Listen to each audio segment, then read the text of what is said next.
All right, let's go ahead and get things started. I think everybody's here that's going to be here. So welcome everybody. My name's Brian Peck. I'm the Vice President of Sales and Marketing here from Mezevo. It's great to see you all today. Glad you can join us. We've got a great session planned, one that I think is going to be very informative for everybody. And just to let everybody know, kind of, if this is your first time, the way that we do these, everybody's on mute right now, but we do love it when you ask questions. So feel free, as if a question occurs to you, go ahead and put it in the chat. We'll be watching those as we go here today. And then also too, we'll save a few minutes at the end for Q&A, and you can unmute yourself and ask your question then if you'd like. Let's see here. I'll introduce the Mezevo team who's on this call here with me first. I'm joined by my partner, Claire DeGroat here, who helps me on the sales floor out. And then we've got Wendy Newland and Joe Finley here as well, who both do onboarding for new Mezevo customers here for us and also help us out on tech support. And then many of you know Dean Evans as well, our CEO. So that's the Mezevo team that's joining us here today. And so we're real excited. This has been a busy couple of weeks, a month or two for us. We've onboarded a bunch of new Mezevo customers. We're super excited about that. And I think a few of you are here joining us for the first time. So that's great to see.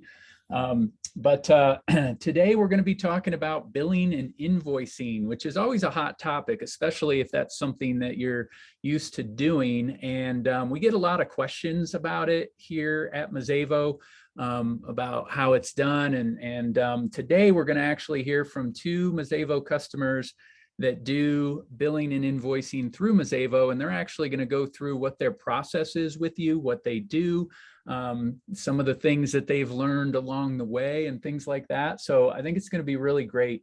The two presenters that we have today, the first one's going to be Jane Malaby. She's with the University of Iowa, the Iowa Memorial Union, and she's the accounting manager over there. And then we've also got Danny Gavazza. She's out of Oregon at the Tigard-Tualatin School District. I hope I said that correctly. And she's the facility use administrator there today. So anyways, so yeah, without much further ado, I'd like to go ahead and introduce Jane here. And Jane, you can go ahead and unmute yourself and go ahead and tell everybody a little bit about what you do. All right. Thanks, Brian. I'm Jane Malaby. Like Brian said, I'm the account manager at the Iowa Memorial Union. It's the student union at the University of Iowa, which is located in Iowa City, if you are unfamiliar with Iowa. We are in the Big Ten, and our mascot are the Hawkeyes. So if you're more familiar with that, maybe you'd recognize that instead of Ohio State or Idaho or one of those other Iowa I schools. So the student union uses Mezevo to reserve spaces in our building, and we also reserve outdoor areas for the university. And then our catering department also uses Mezevo to bill for events that they provide food for.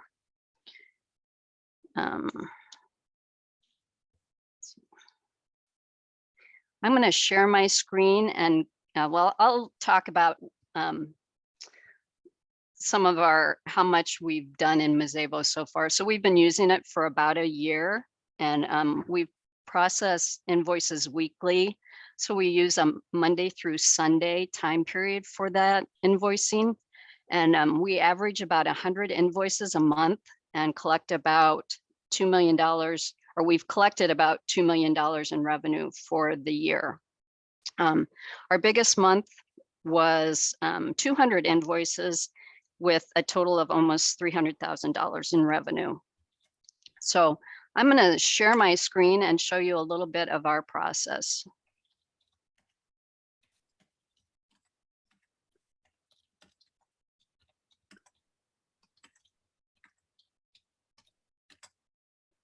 So here's the Mezevo screen where you actually go in to do the invoicing if you're unfamiliar with it. So there's a tab that says create invoices. So weekly, I would go in and we're billing for the previous week. So I'm going to just show you an example of what I do. We do a combined billing for the catering and event services, just to let you know that's why the department is both of them. So I'm going to go in and show you what last week's bills look like.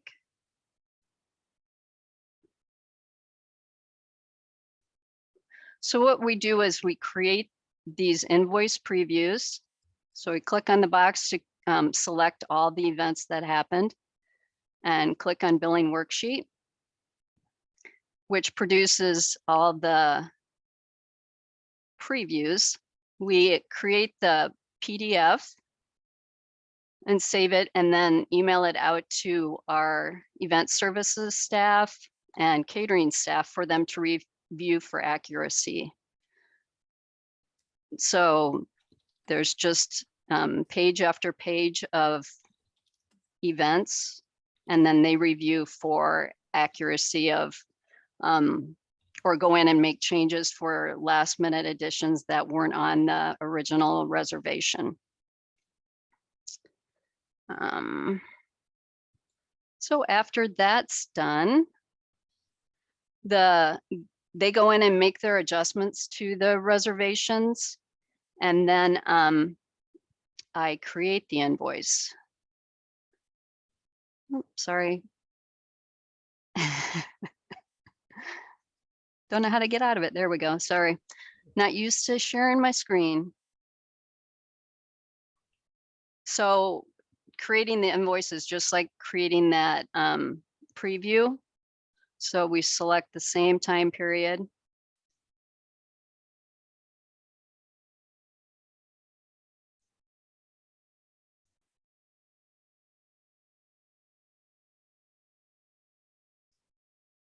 Click on all the events and then click generate. I'm not quite ready to generate these invoices, but I have pulled up what we do.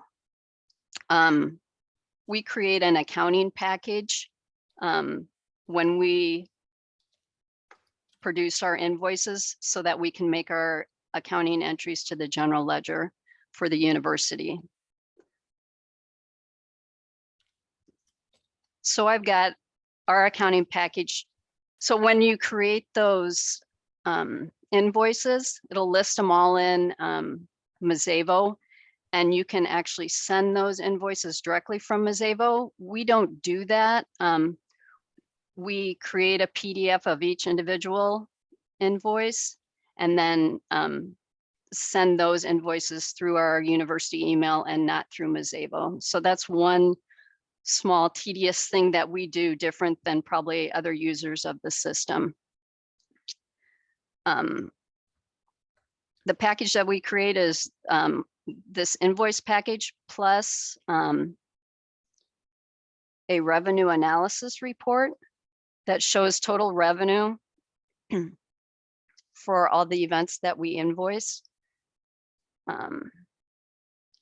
And to get to that revenue analysis report, it's under reports and revenue analysis. And then you have to select the same time period. I'm going to go back and show you, well, I can show you this one. So we select that 13th through the 19th, like I did for the invoicing, and then run this report. And this will create the revenue that we generated from those invoices. I'm not seeing my normal. Oh, right there, sorry. So we export that into an Excel document so we can sum it up and use that as backup for our journal entries to record our revenue for the month. We also take in deposits. So on some invoices, we have deposits in advance for those rooms that we've reserved. So we also create a deposit report. And you can do that a couple different ways. After looking at what our process was, I found a different way that I'll probably start using.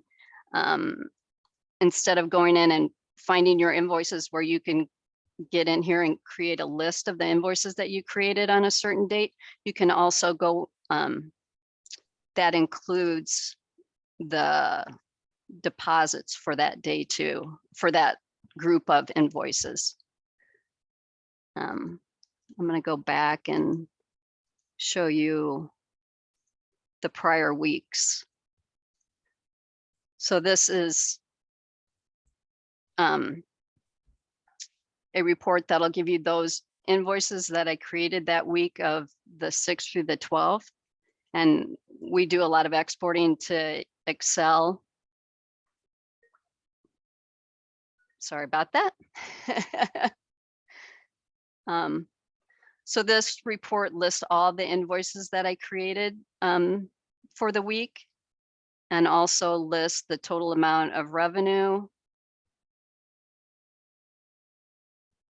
And then I'd have to sum it up, and I'm not going to do that right now, but also the deposits that were applied for those invoices, because we're needing to move that money in the general ledger. So that's why we need those applied deposits reported. So that's part of our accounting package that we put together at each billing period. So we list out, or we get a PDF of all the invoices that we created, a revenue analytics report for the total revenue, and then this invoice report that shows the applied deposits.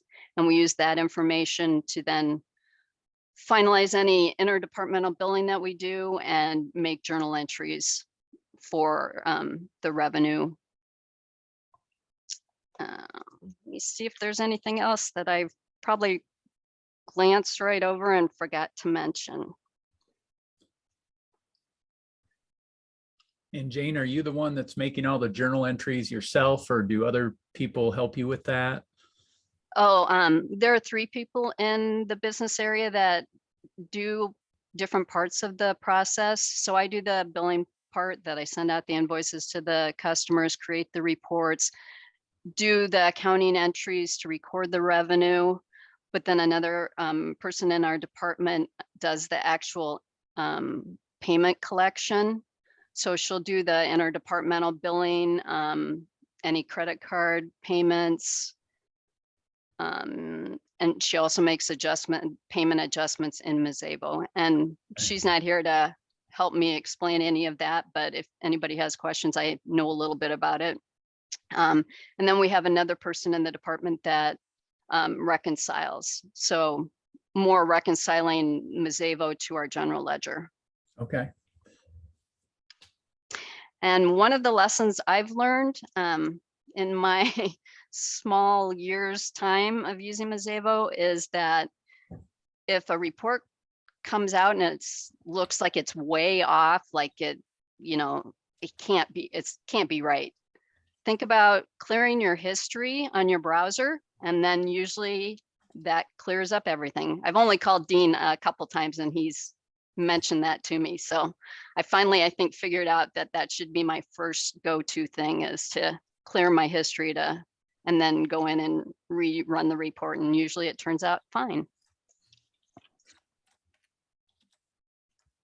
That's a good one. There was a question in here, Jane, about how you send out the billing worksheets to your staff. When you were talking about you send them out so that people can review the billing worksheet and let you know if there's any changes. How are you sending those to people?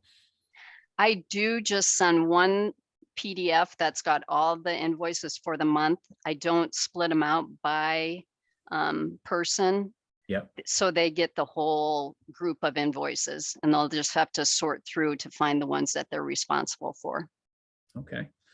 A follow-up question to that I was wondering is, like, how long do you actually like set a deadline for people to get back to you and say, hey, I need these back in a couple of days? I do. Something? We do. I try to get them out Monday morning. And then our hope is to get them back by the end of the workday on Wednesday. Okay. To get them billed before the end of the week. That hasn't always happened, but that's our goal. Yep. Gotcha. Good. And so that sounds like that's a pretty standard process that you have set up, right? I mean, this is pretty much, that's what you do week in, week out. Yes. And Okay. then I guess I didn't explain, we only make a journal entry once a month. So then I go back and rerun the revenue analysis reports, make sure they tie out to our weekly billings, and then use that monthly report then to post our journal entries to the general ledger. Yep. And we do use that account code, I believe it is, in the revenue analysis report. We have our general ledger information in there, so we're able to sort that and use that to make our journal entries based on the type of revenue collected. Okay. Yep. Makes sense. I see another question in here that they're asking if you could explain why you don't have people go directly into Mezevo to review, like how you sent the billing worksheet to them and they're reviewing that. How comes you don't have them go directly into Mezevo to do that? I guess we use the preview as here's what the system says right now, because they could go in and make changes and I wouldn't know about what changes they're making. That's the way we've always done it. Okay. I don't know if anybody else has a good reason, but I guess that.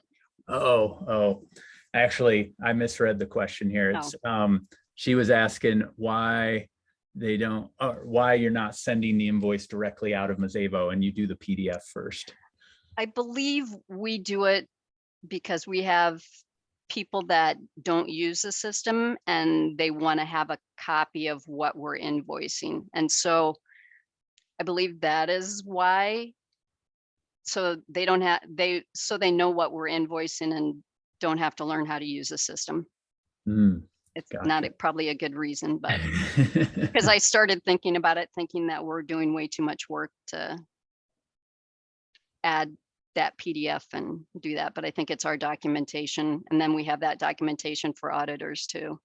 Yeah, because that's one thing too, just so, and you may not have been aware of this, but when you send an invoice out of Mezevo, it does record automatically that the invoice was sent there and what the invoice number was. So you know that this was sent and you have a record of it that way. So something to just think about there, and you may not have been aware of that. So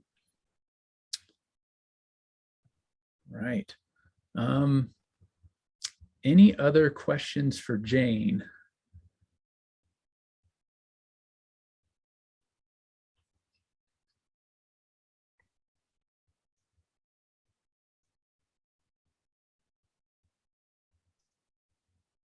Yeah, Abby's making a comment here that she uploads a copy of the PDF to the event and then sends it out to the customer so that they have a PDF, so in case they can't access Mezevo.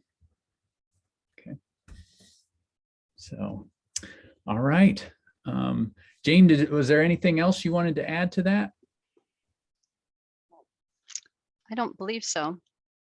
Awesome. All right.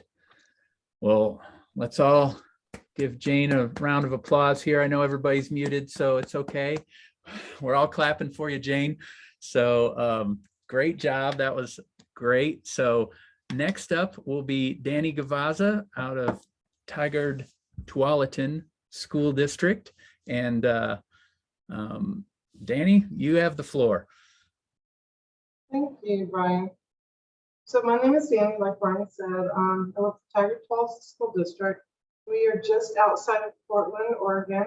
We have 17 schools and buildings that we use for facility use. So we booked auditoriums, fields, community spaces, daycares, and things like that.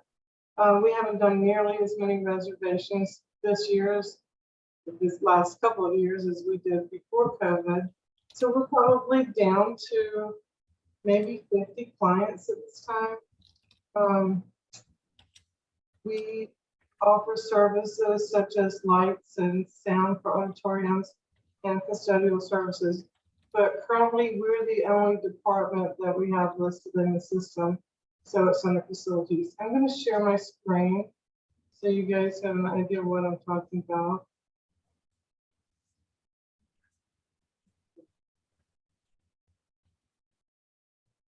So for invoicing, ours is a lot different than what Jane does.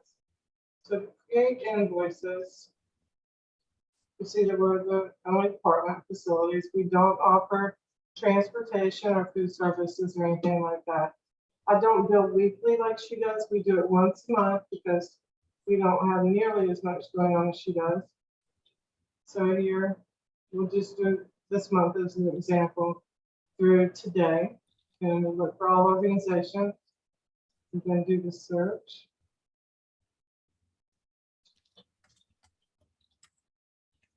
I don't do the preview or create PDFs.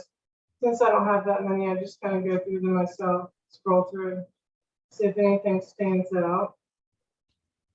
And here's one that stands out. Boston High School football. We don't bill our own people to use their facilities. So I need to take a look at this reservation and see what's going on.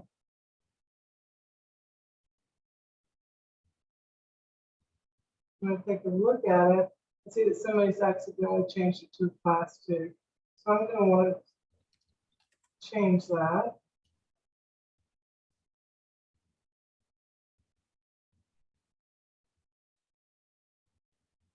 It doesn't happen again in the future.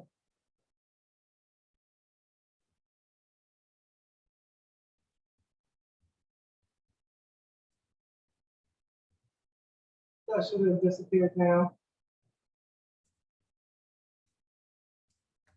Not yet. I guess there's a little bit of lag time, Brian. So I know that this is good. It's complete. So I'm not going to have any other invoices that come in for this one. I feel confident I can go ahead and do that. So just put a check mark by everything. I feel confident I want to invoice. Some aren't complete, but they're still going to get a monthly bill.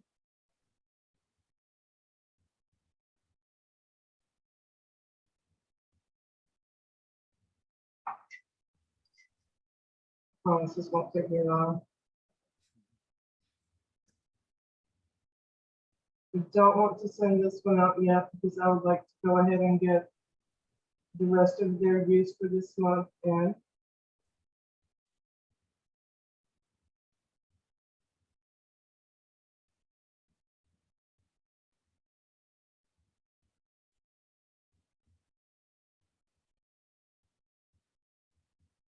So what I'll do then is hit generate. I'm going to add the footer message for the invoice. We're going to do generate and send. I send everything out through Mezevo.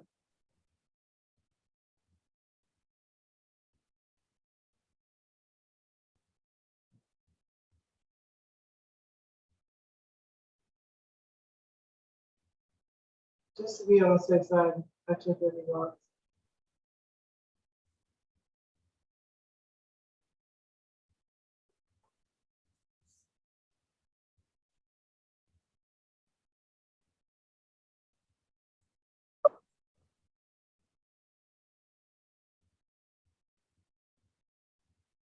So these go out to all of our clients for the month. And when the invoices start coming in, the payments, my coworker Katie applies the payments in Mezevo. Then it goes up to our billing office, and they do their magic up in the business office. They also take all of the credit card payments and process those up there. They aren't processed down here. And then they send us a copy of the credit card payment. So all my emails have gone out. I'm BCC'd on all of those emails. So when I look at my email, you'll see 29 emails just came through. Usually I'll move those over to the client's email file so I can pull them up easily if I need to.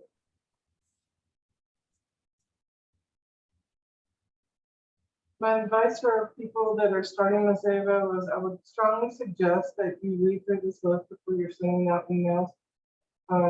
It's a lot easier to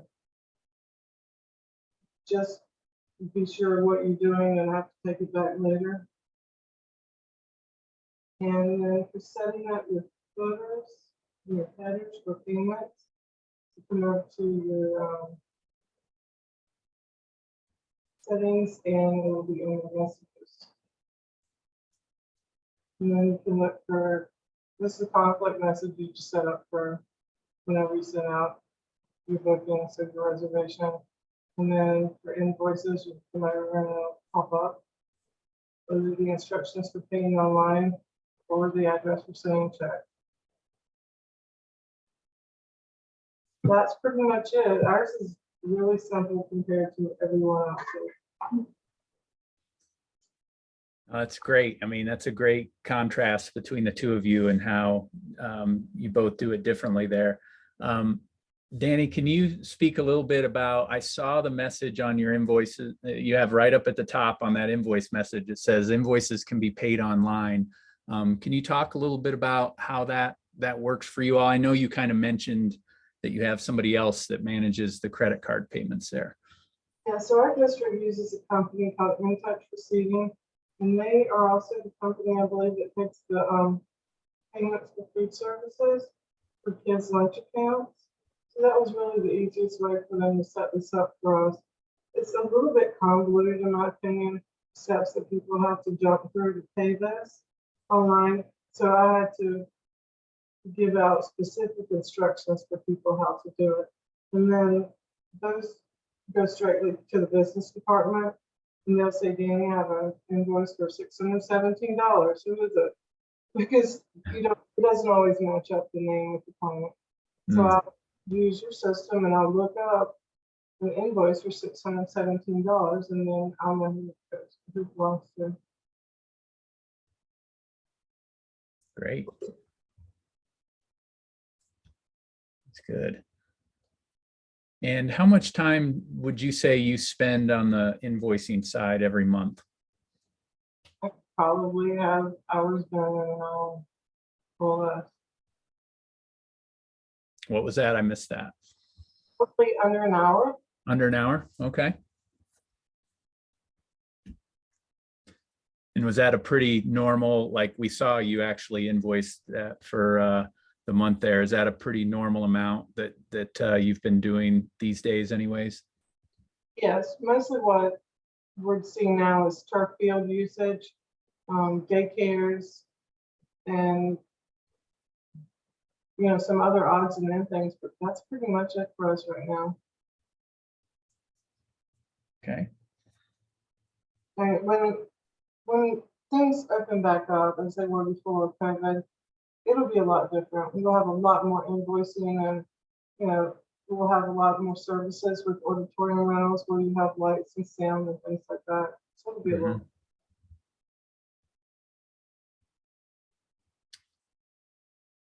Gotcha.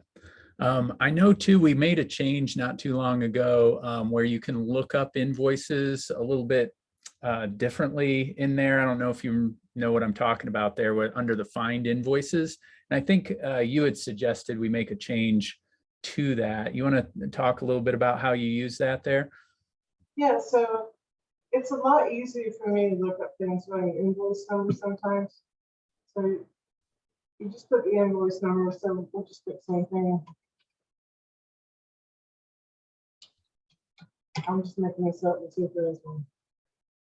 Oh, no. So one of the ones that I just sent, I'll pull up. Just have that. Over here. Bear with me for 1 second.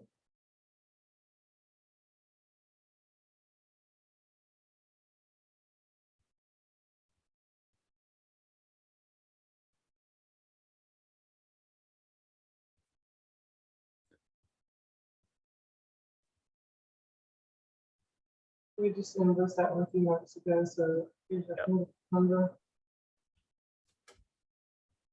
So if we knew what our invoice number was, but we didn't want to jump through all those hoops. Just come up over the invoice number.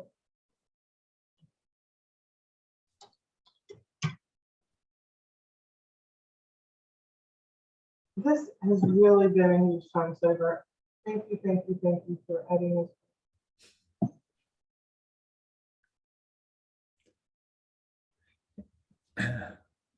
And then after I work there, she will put in payment.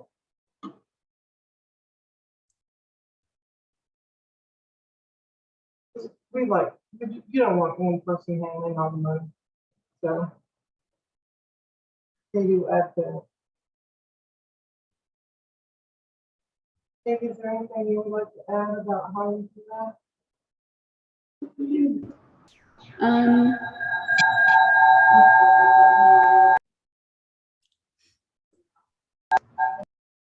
There we go. Yeah. Yeah, just one of you unmute. So Katie, I think if you unmute now, you'll be okay.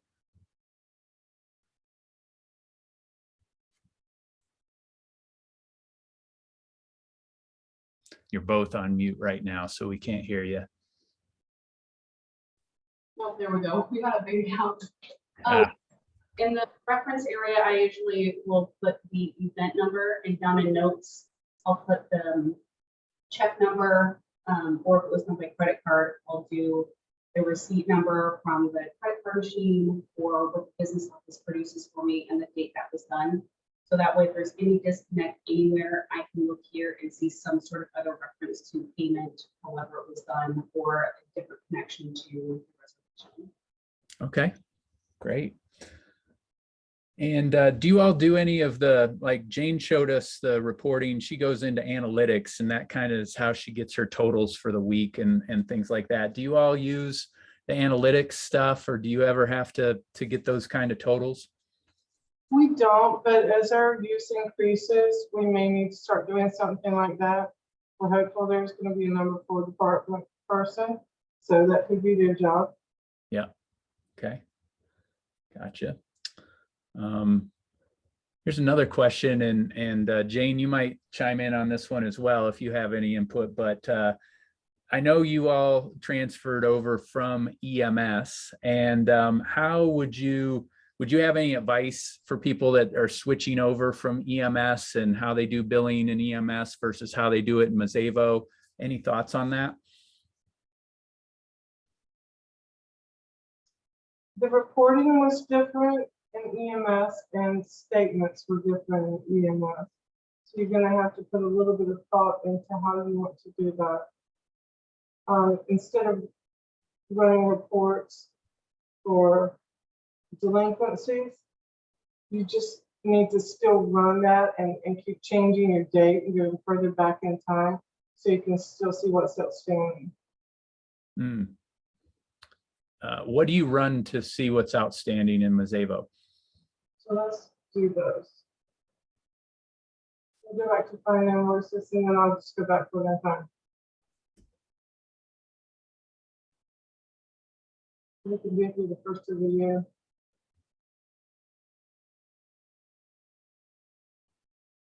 So this one is still outstanding from January 11th.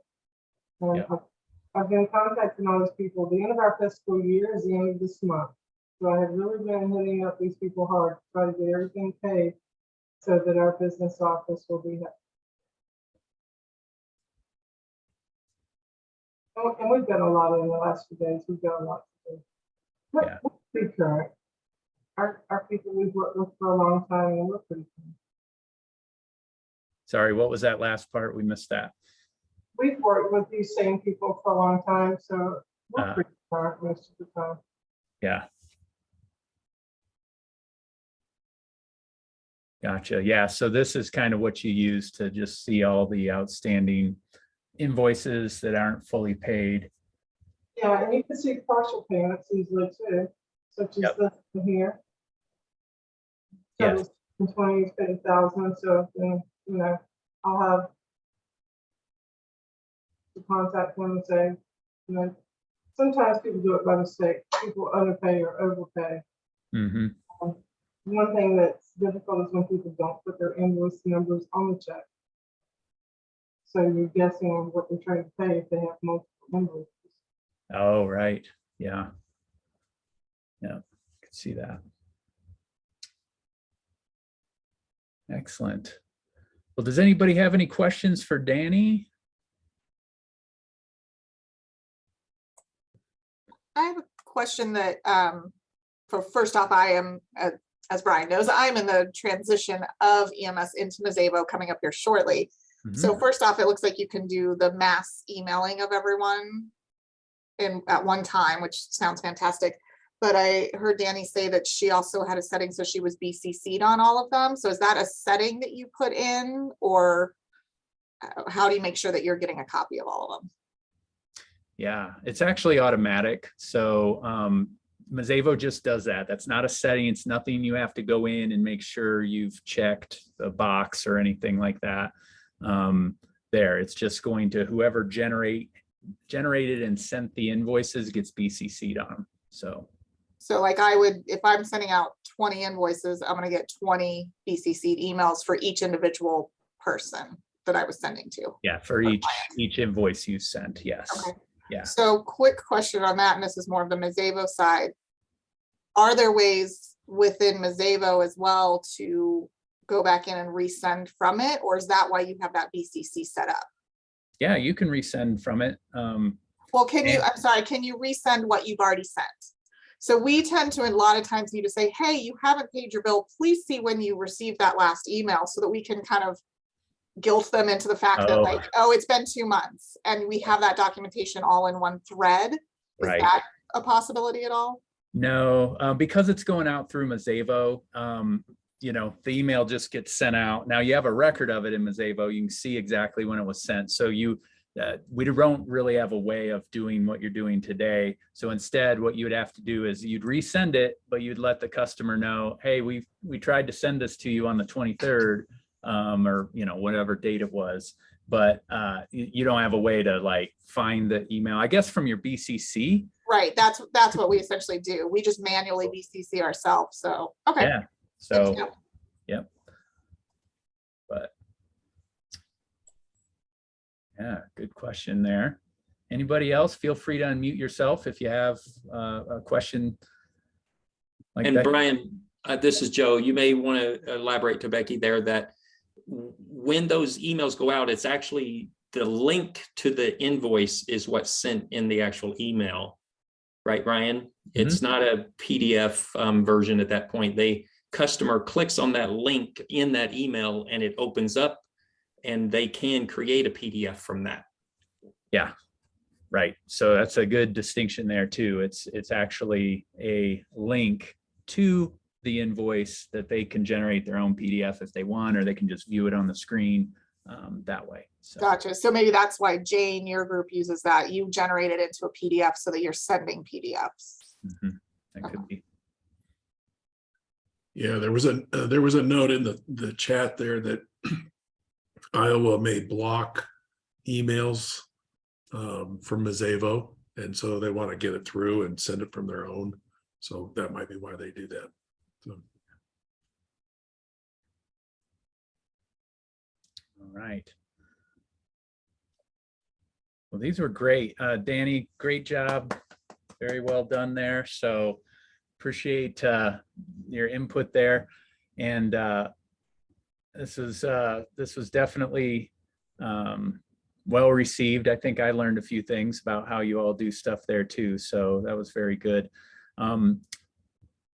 One of the things too, does anybody have any last questions here for either Danny or Jane?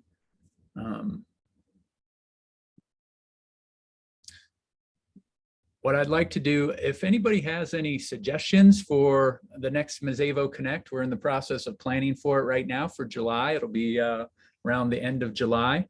Let us know, drop it in the chat right now, or send me an email. Here we're working on the next topic as we speak, and we're always looking for feedback on that. So let us know there. The other thing I was gonna just throw out there before we finish today, some of you may have noticed in Mezevo that you now get little pop-ups in the book and find events, I think, where it tells you little tips and tricks. How are you all liking those? Are those helpful for everybody? Christy loves it. All right, awesome. So That's great. Yep, Danny. Okay, good stuff. See some thumbs up there. So good. Dean loves to hear that. That's his like mastermind there. He thought of that idea, and that's good. We're glad you all are liking those, because you know, we want to make sure everybody's able to get the most usage out of Mezevo that they can. So it's good stuff. Is once a day okay? Would you rather have it more frequent, less frequent? It's limited to one of those a day. And it'll never repeat the message when it pops up. So, okay. But yeah, so we'll keep sprinkling those in so you can learn some stuff there. Good stuff. Well, again, thank you, Danny. Thank you, Jane, for presenting today. We really appreciate you sharing your knowledge with everybody here, some useful tips. So thank you both for that. With that, I don't think we have anything else, unless there's anybody else on the Mezevo team that has anything to share here. I don't think so. So yeah, we'll go ahead and let everybody go. Thank you so much for joining us here today. I'll send out the recording here soon, so you have that. And everybody enjoy the rest of your day. Thank you, everybody. Yeah. Bye-bye. Thanks. Thank you.